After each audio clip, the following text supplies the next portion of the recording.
Bismillah wassalatu wassalamu ala rasulillah.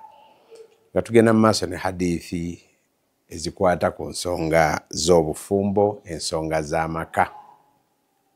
Olwaleero eno hadithi ejibwa kwa Abu Huraira radiyallahu anhu nga jijja ku mukama waffe Nabi Muhammad sallallahu alaihi wasallam, nenga ye Imam Bukhari yagikolera mulyango gwewunyisa. Yagamba nti babu man ajaba ila kurai, nti omulyango guno gwogera ku muntu gwe bayita ku kijjulo naye nga bafumbye bigere. Kaakati oyinza okugamba ebyo ebiki ebyo, oyo aba tannyomya mpise ku bigere, ampise ku mukolo naye ng'ekijjulo obusobozi bwasobola kufumba bigere? Nedda. Mukama waffe Nabbi sallallahu alaihi wasallama mu kitiibwa kye kyonna ekya waggulu bamuyita najja, oba teyanonoozanga oba teyeerobozanga kuba muyise bunene bwabwe na butono bwabwe. Era Abu Huraira agamba nti Nabbi sallallahu alaihi wasallama yamugamba nti law du'itu ila qura'in la ajabtu, nze nga bwe mundaba wano singa bampita ku mukolo naye nga ekijjulo bategese bigere, agamba nti la ajabtu, omukolo nandyanukudde era nengugendako. Agamba nti walau uhdiya ilayya dhira'un la qabiltu, nti ate ne bwe babanga bampadde ekirabo nga kya mukono gwa mbuzi oba gwa nte, si mbuzi namba, si nte namba, si ndiga namba, ne mu bwannabbi bwe n'obunene bwe n'obuvunaanyizibwa obunene bwe yalina, agamba nti bwe bampita ng'ekijjulo bafumbye bigere nja kujja, bwe bampa ekirabo naye nga bampadde mukono gwa mbuzi era nja kukkiriza. Kale bw'ate mukama waffe Nabbi sallallahu alaihi wasallam mu mpisa ze nga tuli mu kitabo ky'obufumbo, bwe bamukoowolanga teyeerobozanga. Yagendanga yonna gye bamukoowodde, kaabe nga amukoowodde munene oba mutono, byagenda okufumba kijjulo ky'amaanyi oba kitono.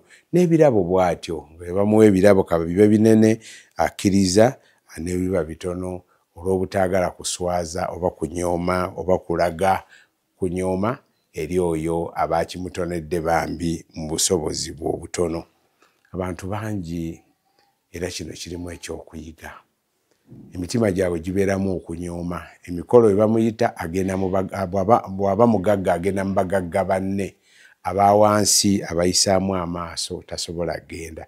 N'okuyita bwe kutyo ayita gureedi ye n'agamba abo sayizi yange bali batono, sina kye mbasuubiramu, sisobola kubeera nti nno mbayita. Kale ekyo kiraga empisa za Nabbi sallallahu alaihi wasallam ennungi n'empangaala ennungi, n'abantu bonna aba buli kika mu mbeera zaabwe ez'enjawulo. Era kyova olaba yayigiriza abantu b'ekibiina kye nti ye si kukikola ye kkomaawo, wabula n'abagamba nti baba bakuyise nga bakuyise mu njogere mu hadithi endala yagamba law du'ita ila dhira'i, baba bakuyise naye ng'ekijjulo bafumbye bukono gw'embuzi, agamba nti era yanukula. Bw'atyo yayagalanga nnyo omukono gw'embuzi era gwamuwoomeranga okulya. Naye ekigendererwa mu hadithi eno kwe kulaga obwetoowaze bwa Nabbi sallallahu alaihi wasallam, kwe kulaga abantu nti ne bw'oba munene tojja kusinga Nabbi sallallahu alaihi wasallam, naye mu bunene bwe teyanyoomanga. Muwaŋŋane ebirabo, omukwano gujja kweyongera.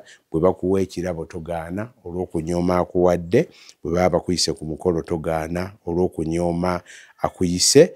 Obwetoowaze obwo bwe bwasitula mukama waffe Nabbi sallallahu alaihi wasallam, naawe gy'oli eyo bwe bujja okubeera nti nno bukusitula. Nabbi sallallahu alaihi wasallam yagamba nti omuntu yeetoowaza ku lwa Allah subhanahu wa ta'ala, Allah amusitula amadaala. Naye gwe obone kuluntaliza ku bantu, Allah ajja kulinda, ajja kuteeka mu kkoona w'anaakunyigira. Kale kirimu okukuuma bambi obutamenya mitima gy'abanaku, nti ate abo abagagga bwe n'abayita banajja. Beera omuntu w'abantu bonna, otambulire mu mpisa za mukama waffe Nabbi Muhammad sallallahu alaihi wasallam. Walhamdulillahi rabbil alamin.